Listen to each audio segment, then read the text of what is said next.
So hello everyone, good morning. नमस्कार, कैसे हैं? होपफुली सब मस्त होंगे, जबरदस्त होंगे। आपकी तैयारियां बहुत ही बेहतरीन चल रही होंगी। मैं आपका अपना अमित सिंह फिर से आपके लिए एक मोस्ट इंपोर्टेंट वीडियो लेके आया हूं, जहां पे बात करेंगे केवीएस एग्जाम की। इस एग्जाम से रिलेटेड आज के वीडियो में सारी बातें मैं क्लियर कर दूंगा। कोई भी डाउट आपके माइंड में रह नहीं जाएगा। आज की वीडियो में बात करेंगे केवीएस एग्जाम की, एग्जाम पैटर्न की, सिलेबस की और मोड ऑफ सिलेक्शन क्या है। इन सारी बातों को आज की वीडियो में जानेंगे, तो होपफुली आपको वीडियो अच्छा लगेगा। और इससे पहले अगर आप पहली बार चैनल पे आए हैं, अगर आपने कुछ भी अभी तैयारी नहीं की है, तब भी आप मेरे को सब्सक्राइब कर सकते हैं। मैं डेली 6 बजे वीडियो लेके आ रहा हूं। किसी भी टीचिंग एग्जाम की अगर आप तैयारी कर रहे हो, तब भी इजीली मेरे से कनेक्ट हो सकते हैं। चाहे वो सीटेट हो, चाहे वो यूपीटेट हो, चाहे केवीएस, चाहे रीट, किसी भी एग्जाम की तैयारी के लिए इजीली आप हमसे कनेक्ट हो सकते हैं। मैं डे बाय डे आपके डाउट्स को सॉल्व करने की प्रॉपर कोशिश कर रहा हूं। तो समझ गए? आज की वीडियो में बात कर लेंगे, वही आज हमारा मेन टारगेट जो रहेगा, सिलेबस को समझना है कि सिलेबस है क्या। क्योंकि हम जब सिलेबस नहीं जान पाएंगे या जब तक हमें एग्जाम पैटर्न नहीं पता होगा, तब तक हम एग्जाम को नहीं समझ सकते कि क्या आने वाला है, क्या नहीं आने वाला है ना। तो चलते हैं, फिर आपका टाइम वेस्ट बिल्कुल भी नहीं करेंगे, स्टार्ट करते हैं आज का सेशन। होपफुली क्लास आपको बेहतर लगेगी। चलिए समझते हैं चीजों को। और हो सके तो नोट्स बनाते रहना यार मेरे, क्योंकि जब आप एग्जाम सेंटर पे जाते हो, उस टाइम पे जब आपके पास नोट्स होते हैं, तो वो हमारे लिए काफी हेल्पफुल होते हैं। देखो, पीपीटी बहुत बेहतर तरीके से बनी हुई है, सारी चीजों को बहुत ही बेहतर तरीके से समझने वाले हैं। देखो, सिलेबस को समझने से पहले हम थोड़ा सा मोड ऑफ सिलेक्शन देख लेते हैं कि पेपर कितने नंबर का होता है, कितने नंबर का नहीं होता है, कितना घंटा हमको टाइम मिलेगा, या निगेटिव मार्किंग है कि नहीं है। पहले हम इस बात को समझ लेते हैं, क्योंकि ये हमारे लिए बहुत बड़ी बात है। किसी भी एग्जाम को जब हम देने जाते हैं, तो हमें ये पता होना चाहिए कि उसमें निगेटिव मार्किंग है कि नहीं है। इन सारी बातों को जानना हमारे लिए बहुत जरूरी है। तो सबसे पहले इन्हीं बातों को समझ लेते हैं। देखो, अगर आप बात करें कि जो इसका पेपर है या एग्जाम कैसे होगा, ऑनलाइन होगा, ऑफलाइन होगा, इन बातों को थोड़ा सा समझ लेते हैं। चलो, अगर हम बात करें रिटर्न एग्जाम, देखो आपको पता है कि जो एग्जाम है वो 180 मार्क्स में होगा, यानी 180 नंबर का पेपर होता है। और इस बार जो बताया जा रहा है, देखो आपको पता है 13 तारीख को नोटिफिकेशन के लिए जो है एक पूरा रवैया तैयार हो चुका है। मतलब पूरा डेटा निकल चुका है कि बस नोटिफिकेशन निकालना है इनको। सारा डाटा कलेक्ट हो चुका है, कितनी वैकेंसी खाली है, कितनी वैकेंसी नहीं खाली है, सब कुछ पूरा बन चुका है। बस वही है कि किसी भी दिन केवीएस का नोटिफिकेशन आउट हो सकता है ना। तो तैयारी आप अभी से करना स्टार्ट कर दो यार मेरे। देखो, अब आपको पता हो गया कि एग्जाम जो है, रिटन एग्जाम 180 नंबर में होगा। इन्होंने सिंपल साफ शब्दों में लिख रखा है कि पेपर जो है वो सीबीटी मोड में होगा, यानी कंप्यूटर बेस्ड टेस्ट होगा, ऑनलाइन प्रक्रिया होगी, है ना। तो ये कोई भी, मतलब कि इस बात के लिए कोई कुछ है नहीं कि समझ में ना आए आपको। एक सिंपल शब्दों में समझ में आ रहा होगा, क्योंकि इन्होंने हर जगह पे लिख रखा है पेपर जो है वो सीबीटी मोड में ही कराया जाएगा। बट जब ऑफलाइन होता है, तो हमारे लिए काफी हेल्पफुल चीजें हो जाती हैं, क्योंकि हर बंदा जो होता है उसके पास लैपटॉप वगैरह नहीं होता है कि वो स्क्रीन पे देखने की उसकी आदत हो। जब आप पेपर देने जाते हैं, तो आपके पास ओएमआर होती है, तो हम वहां पे कंफर्टेबल हो पाते हैं। जैसे लैपटॉप होता है, तो हमारे माइंड में ये आता है कि यार कोई बटन ना दब जाए, गड़बड़ हो जाए, है ना। तो ये बातें आप समझ जाओ। कहने का मतलब पेपर जो है वो ऑनलाइन होने की बात हो रही है, और पेपर जो है 180 नंबर का होगा। टाइम आपको 3 आवर्स मिलने वाले हैं, 3 घंटे का प्रॉपर आपको टाइम मिलेगा। और निगेटिव मार्किंग की बात करें, तो नो निगेटिव मार्किंग है, यानी कोई भी निगेटिव मार्किंग नहीं है। ये आपके लिए पॉजिटिव पॉइंट है ना। देखो, अगर मैं बात करूं कि निगेटिव मार्किंग नहीं है, तो ये हमारे लिए बहुत अच्छी बात है, क्योंकि जब निगेटिव मार्किंग होती है, तो हमें काफी डर जैसा बना रहता है यार, कि अगर हमारा कहीं सही वाला भी आंसर ना चला जाए। निगेटिव मार्किंग नहीं है, तो हम सारे अटेम्प्ट कर पाते हैं बढ़िया से, है ना। ये हमारे लिए बहुत पॉजिटिव बात है केवीएस के एग्जाम में, कि यहाँ पे कोई निगेटिव मार्किंग नहीं है ना। चलो आगे समझते हैं। और ये पीआरटी की बात करें, चाहे तो हम ये पीआरटी की बात करें, चाहे हम टीजीटी की बात करें, और चाहे हम पीजीटी की बात करें, तीनों एग्जाम्स के लिए क्लियर है ना। और मैं सिलेबस भी आपको बताने वाला हूँ, 5 मिनट बस आप रुकिएगा, सारी चीजें क्लियर हो जाएंगी 5-10 मिनट के अंदर ही। चलो, अब हम आपको थोड़ा सा बताते हैं सिलेबस के बारे में।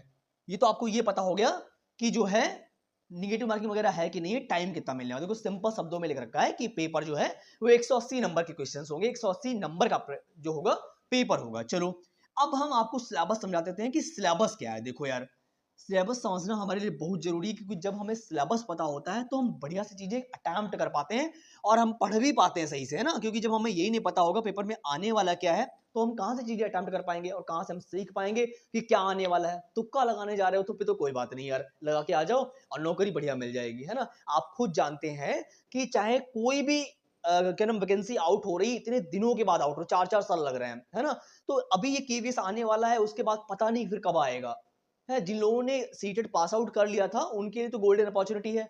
अभी जो जो क्या नाम, अभी कौन सा फॉर्म आउट हुआ, DSSB का 3 अक्टूबर को हुआ था, उन जिनके पास सीटेड था वो तो उसमें फॉर्म अप्लाई कर पाएंगे, जिनके पास था ही नहीं तो वो नहीं कर पाएंगे, है ना। तो जिस टाइम आपको मौका मिले यार मेरे, उस टाइम उस एग्जाम को क्रैक कर लो, ये बहुत अच्छी बात है, क्योंकि टाइम कब निकल जाएगा आपको पता भी नहीं चलेगा, है ना। देखो अगर बात करें टीजीटी हो चाहे पीडीजी और चाहे हमारा टीजीटी हो चाहे पीआरटी हो, तीनों एग्जाम्स के लिए हम आपको पूरा सिलेबस बताने वाले हैं जस्ट 5 मिनट के अंदर। चलो अब आपको बात करें, देखो पेपर जो है वो 4 पार्ट्स में डिवाइड है, part 1, part 2, part 3 and part 4। Paper जो है सिंपल और साफ शब्दों में कह रहा हूं कि पेपर 4 पार्ट्स में डिवाइड है। देखो अब पार्ट 1 की इन्होंने बात की है कि पार्ट 1 जो है वो 20 मार्क्स में होगा। कितने मार्क्स में? 20 मार्क्स में होगा, जिसमें 10 नंबर की हिंदी होगी और 10 नंबर की इंग्लिश होगी। क्लियर? यानी चाहे आप पीआरटी देने जा रहे हो, चाहे आप टीजीटी देने जा रहे हो, चाहे आप पीजीटी देने जा रहे हो, दोनों में तीनों एग्जाम्स में बिल्कुल सिमिलर है कतई कि जो है 20 मार्क्स में आएगा पार्ट 1, जहां पे 10 नंबर की हिंदी होगी और 10 नंबर की आपके सामने इंग्लिश होगी। क्लियर थी बात? पार्ट 2 में आ जाते हैं। पार्ट 2 की जब हम बात कर रहे हैं तो 20 मार्क्स में पार्ट 2 भी है। 20 मार्क्स में यहां पे 10 नंबर की जनरल अवेयरनेस है और उसके अलावा 5 नंबर की रीजनिंग और 5 नंबर का कंप्यूटर आएगा पार्ट 2 के अंदर, है ना। हो सके तो स्क्रीनशॉट मार लेना, नहीं हो तो नोट्स बना लो। और कोई भी डाउट रह जाए मुझे कमेंट जरूर करिएगा, भले हम लाइव नहीं है फिर भी आपकी सारी बातों का जवाब मैं दूंगा 110%। कोई डाउट हो, कोई टॉपिक आपको समझ में ना आ रहा हो, मुझे कमेंट करिएगा, हम नेक्स्ट वीडियो में आपको टॉपिक को प्लान करेंगे, गारंटी ले रहा हूं मैं, है ना। चलिए अब आपको ये भी समझ में आ गया कि जो है यहाँ पे क्या बोला जाए कि 10 नंबर में जो जनरल अवेयरनेस आएगी और 5 नंबर में रीजनिंग होगी और 5 नंबर में कंप्यूटर होगा। क्लियर? चलिए अभी पार्ट 2 भी हो गया, अब समझ लेते हैं कि पार्ट 3 में क्या बोला गया है। ये तीनों एग्जाम्स के लिए सिमिलर है, बिल्कुल कोई डाउट नहीं होना चाहिए आपके माइंड में इन चीजों को लेकर। अगर आप केवीएस की तैयारी करने जा रहे हो, अगर आप बिल्कुल नए हो, पहली बार आए हो, तब भी आपके लिए ये जानना बहुत जरूरी है, बिकॉज ये जब हमें पता होगा तभी हम चीजों की तैयारी अच्छे से कर पाएंगे। चलो आगे पार्ट 3 एंड पार्ट 4 को समझते हैं कि पार्ट 3 में क्या है और पार्ट 4 में क्या है। देखो पार्ट 3 की इन्होंने बात की है सिमिलर, सिंपल और साफ शब्दों में कि पार्ट 3 में आती है पेडोलॉजी। क्या आएगी? पेडोलॉजी आएगी, जैसे आपने सीटेट में पढ़ी भी होगी पेडोलॉजी कि जो है किस तरीके से पढ़ाया जाता है, लाइक, है ना, उस तरीके के क्वेश्चन तो बहुत इजीली क्वेश्चंस होते हैं। अगर आपने थोड़ा सा भी आपके अंदर कॉमन सेंस है तो आप इजीली अटेम्प्ट कर पाते हो, क्वेश्चन बहुत अच्छे होते हैं। जैसे आप सीडीपी जब पढ़ते हो, चाइल्ड डेवलपमेंट, बाल विकास पढ़ते हो, तो क्वेश्चन बड़े इंटरेस्टिंग होते हैं, मजा आता है पढ़ने में, है ना। चलो अब पार्ट 3 की इन्होंने बात की पेडोलॉजी में, बोला है कि अगर आप पीआरटी देने जा रहे हो, यानी अगर आप प्राइमरी का पेपर देने जा रहे हो, तो 60 मार्क्स में जो होगी वो पेडोलॉजी आएगी। और इसके अलावा अगर आप टीजीटी देने जा रहे हो या फिर पीजीटी देने जा रहे हो तो जो है 40 मार्क्स में पेडोलॉजी आएगी। क्लियर थी बात? समझ गए? जहां पे अलग से मैंने अलग से लिख रखा है इसीलिए, क्योंकि अगर पीआरटी हम यहाँ पे बता दे तो समझ नहीं आता ना। पीआरटी में जो है 60 मार्क्स की पेडोलॉजी आएगी, उसके अलावा टीजीटी और पीजीटी में जो है 40 मार्क्स की आएगी, है ना। चलो पार्ट 4 में आ जाओ। अब पार्ट 4 की बात करें तो पार्ट 4 में आपको सिंपल शब्दों में दिख रहा है कि जो आपका सब्जेक्ट कॉम्बिनेशन होता है, मतलब अगर साइंस बैकग्राउंड से, हिंदी बैकग्राउंड से, इंग्लिश बैकग्राउंड से, तो जो आपका सब्जेक्ट होता है, जो आप एप्लीकेशन फॉर्म भरते हो तो उस टाइम पे डाला जाता है, जिस सब्जेक्ट से अभी आप फॉर्म डालते हो, है ना। तो जिस सब्जेक्ट को आपने लिया हुआ है, जो सब्जेक्ट आपका कॉम्बिनेशन है, उस सब्जेक्ट के अगर आप पीआरटी देने जा रहे हो तो 80 मार्क्स के क्वेश्चन आएंगे। कितने आएंगे? 80 मार्क्स के क्वेश्चन आएंगे। और अगर आप टीजीटी और पीजीटी देने जा रहे हो तो 100 मार्क्स का जो है 100 मार्क्स के क्वेश्चंस आएंगे आपके सब्जेक्ट से। क्लियर? तो आज की वीडियो में हमने किसकी बात की? आज की वीडियो में हमने सिंपल और साफ शब्दों में आपको बताया कि जो है केवीएस एग्जाम की बात कर रहे हैं, जहां पे जिन लोगों ने सीटेट वगैरह पास आउट कर रखा था, तो उनके लिए ये गोल्डन अपॉर्चुनिटी थी कि ये एग्जाम ऐसा है जहां पे कोई निगेटिव मार्किंग नहीं है, प्रॉपर आपको 3 घंटे मिलेंगे और यहाँ पे आपको सीबीटी मोड में परीक्षा देखने को मिल जाएगी। क्लियर? नोटिफिकेशन के लिए अगर आप इंतजार कर रहे हो तो बहुत जल्दी आपको नोटिफिकेशन देखने के लिए मिल जाएगा, उसके लिए आप बिल्कुल भी टेंशन मत लीजिएगा।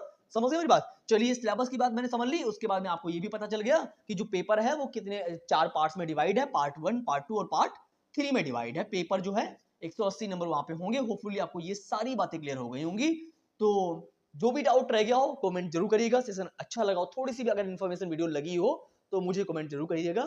नेक्स्ट वीडियो हम आपके कमेंट के अकॉर्डिंग प्लान करेंगे। इसके अलावा अगर आप सीटेट की तैयारी कर रहे हो या फिर यूपीटेट की, तो इजीली आप मेरे से कनेक्ट हो सकते हो। मैं डेली पर डेली सीटेट और यूपीटेट की तैयारी करा रहा हूँ बहुत ही बेहतरीन तरीके से, क्योंकि इस बार आपको सीटेट चाहे यूपीटेट दोनों क्लियर करने हैं। समझ में आया? चलिए मिलते फिर नई वीडियो में नई आशा और उम्मीद के साथ में। Thank you so much for coming, thank you so much. Time को यूटिलाइज करो और ये टाइम एक दोबारा आपको नहीं मिलने वाला है। Clear? Thank you so much, thank you so much all of you, have a nice day.